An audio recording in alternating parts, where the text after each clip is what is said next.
Now, I realize that NA is 2 years behind, but this is Avalon we're talking about. You know I had to get in on this. So originally, Avalon is the realm, the homeland to the fairy race. It is the place where Excalibur and its chief Avalon come from. It's also the place where Arthur was taken after his battle in Camelon to heal his wounds, Morgan Le Fay being one of the fairies that helped heal him. To this day, it's said that Arthur is still in Avalon and he's gonna return in a very Jesus-like fashion when Britain needs him the most. When it comes to fate, it's located in the reverse side of the world at the same location that you will find Britain. Back then, they just viewed Avalon as an island. The island is said to be rich to the point where it can flourish on its own accord. It produces grapes, apples, and grains year-round without having anybody tend to the fields. The apples in particular have the greatest relevance since the name Avalon itself is ancient Celtic for apple. Just like many of the other traditions, the Celts thought that the apples were mystic and that they had powers of rejuvenation.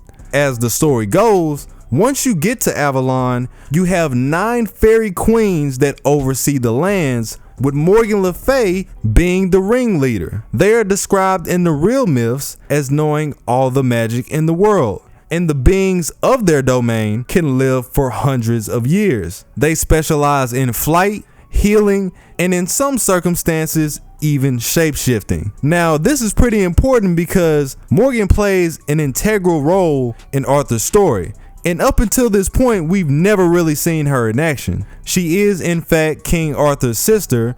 She's the one that orchestrated the downfall of Camelot, and she's the mother to several servants that appear in the series. Gareth, Gaheris, Gawain, Agravain, and of course, Mordred. As far as the other 8 fairy queens go, well, it turns out that Morgan has her own fairies of the Round Table. This includes a fairy knight counterpart to Gawain, a counterpart to Tristan, a counterpart to Lancelot, the remaining 5 still being up in the air since they've yet to be discovered.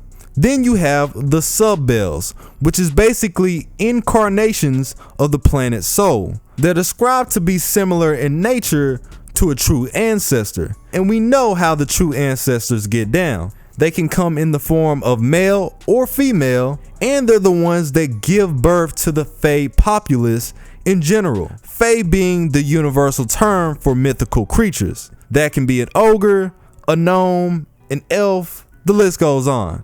Fairies just happen to be one of them. As a matter of fact, it was a sub-bell that gave King Arthur his sword, Excalibur. Originally, that sub-bell was supposed to be Vivian, the Lady of the Lake, but again, we're still learning about Lost Belt 6, so we've yet to encounter her on this side. Vivian was also the one that loaned Arundite, which is the sword of Lancelot. She's the one that fostered Lancelot as a child, and in most interpretations, she is the one that trapped Merlin in the Tower of Avalon. Speaking of that tower, we have Merlin, who has been stuck in this tower for at least 1500 years. That Wi-Fi must be nice. And apparently, Morgan is the one that trapped him in Lost Belt 6, since there are some versions that she does this as well. Now, I know that there's a general consensus that the Fae is something that you shouldn't really be worried about,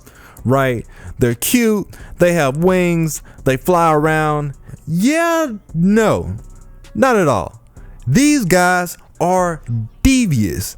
And in the Fate world, the lands of Avalon are dominated by several different clans. The Wind Clan, the Earth Clan, the Wing Clan, the Fang and Mirror, as well as the King Clan. These guys will literally rip each other's heads off when it comes to getting resources. And when it comes to the real world, there are certain locations that have been said to connect to Avalon in real life. Glastonbury of England, for example, is said to be one of the many places where King Arthur was buried. Not only that, but back during the Middle Ages, when there wasn't proper drainage, the hill of Glastonbury sat up so high above the lands that when it flooded out, it appeared as if it was an island. The reason why this became such a big deal is because in many interpretations, Arthur going to Avalon is fairies putting him onto a boat and traveling to an island. This made people see Glastonbury Tor as a gateway to Avalon itself. On top of that, with the sudden rise of Christianity in those times, the Celts were trying to do as much as they could to ingrain Christianity into Celtic lore.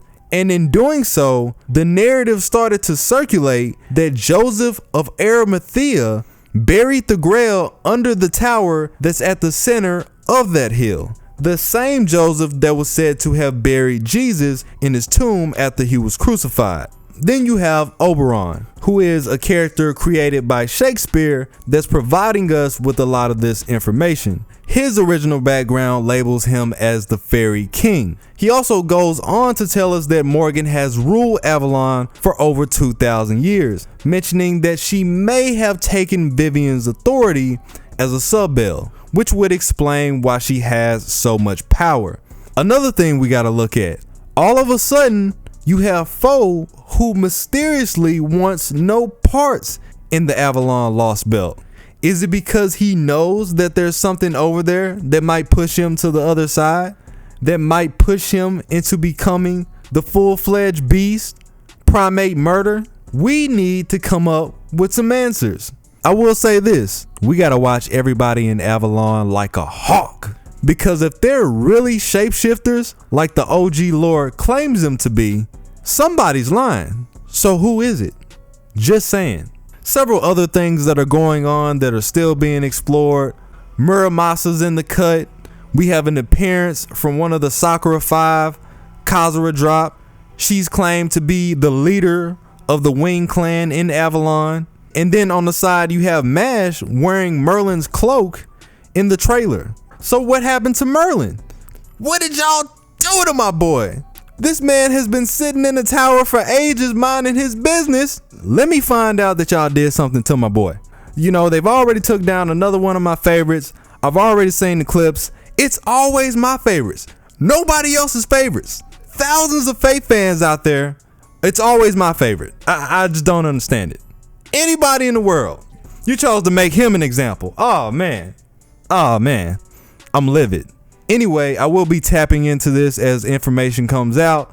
I just wanted to get this out there so this could serve as a foundation. But yeah, let me know what you guys think of Avalon. Have you guys been keeping up with this? I'm interested to see the other fairy knights of the round. The gender bends don't really bother me for them right now. I don't feel like Morgan should have been a Saberface. I understand why she's a Saberface because they're family, but there's just too many Saberfaces at this point. Like I feel like she should have had, she could have had her own identity. They're not full sisters to begin with, so it would make sense if she did look a little different, but it is what it is. I get why they did it. I do understand that it is a lost belt and lost belts are drastically different, but it is the only deep dive on Avalon that we actually have. Let me know what you guys think. Like the video if you enjoyed it. Shout out to all the patrons, and I will be back with more Tight Moon content. It is your boy Tsiah. I'm out.